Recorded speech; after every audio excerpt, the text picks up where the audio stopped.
Hello বন্ধুরা, শাশুড়ি বৌমা রান্নাঘরে তোমাদের সবাইকে স্বাগত জানাই। আশা করি তোমরা সবাই ভালো আছো। তো আমরাও খুব খুব ভালো আছি। আজকে আমাদের রেসিপি হচ্ছে সেও ভাজার নাড়ু।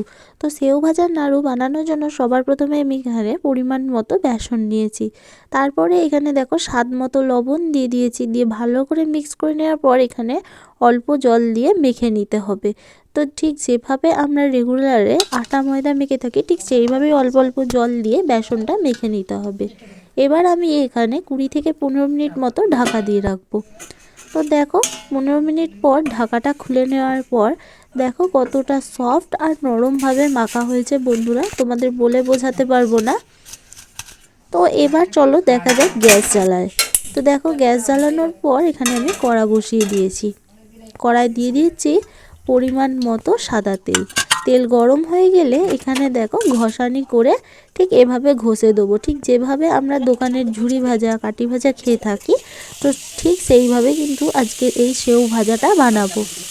তো প্রত্যেকের বাড়িতে এই ঘষানিটা থেকেই থাকে বন্ধুরা, যাতে করে আমরা আদা রসুন পেঁয়াজ ঘষতে পারি। তো সেই ঘষানি দিয়ে কিন্তু তোমরা অতি সহজেই বাড়িতে এইভাবে সেও ভাজা বানিয়ে ফেলতে পারবে। তো দেখো কত সুন্দরভাবে লাল লাল করে ভাজা হয়ে গেল, তুলে নিয়েছি। এবার তেল ছেঁকে আবারও দ্বিতীয়টা তোমাদের সাথে শেয়ার করছি। ঠিক একইভাবে ভেজে তুলে নেব। তো সবার প্রথমে বলে রাখি, আমার চ্যানেলে যারা নতুন এখনও পর্যন্ত চ্যানেলটিকে সাবস্ক্রাইব করোনি, ঝটপট চ্যানেলটিকে সাবস্ক্রাইব করে পাশে থাকা বেল আইকনটি প্রেস করে দাও। ভিডিওটি প্রথম থেকে শেষ অবধি দেখার জন্য তোমাদের কাছে অনুরোধ রইল। আশা করছি তোমাদের ভালো লাগবে। তো দেখো আমার কিন্তু এখানে সেও ভাজাগুলো করা কমপ্লিট হয়ে গেছে। এবার ঘষানির পিছন দিকে যেগুলো লেগে রয়েছে সেগুলো চামচে করে এইভাবে ঠিক ছাড়িয়ে নিতে হবে। তারপরে আবারও একদিকে গ্যাস জেলে আমি কড়া বসিয়ে দিয়েছি। কড়াই দিয়ে দিচ্ছি আগে থেকে ফুটিয়ে ছেঁকে রাখা গুড়। সেই গুড়টা আরেকবার ভালো করে জাল দিয়ে নিলাম। দেখতেই পাচ্ছ কত সুন্দরভাবে মানে একদম ফুলে উঠেছে গুড়টা। তারপর দেখো হাতের মধ্যে একটু গুড় নিয়ে তোমাদের দেখালাম, ঠিক একটার মতো হয়েছে। এবার আমি সেও ভাজাগুলো গুড়ের মধ্যে দিয়ে দিলাম। ভালো করে মিশিয়ে নিতে হবে গুড়ের সাথে। তো দেখো এভাবে ঠিক উল্টে পাল্টে ভালো করে গুড়ের সাথে মিশিয়ে নিচ্ছি।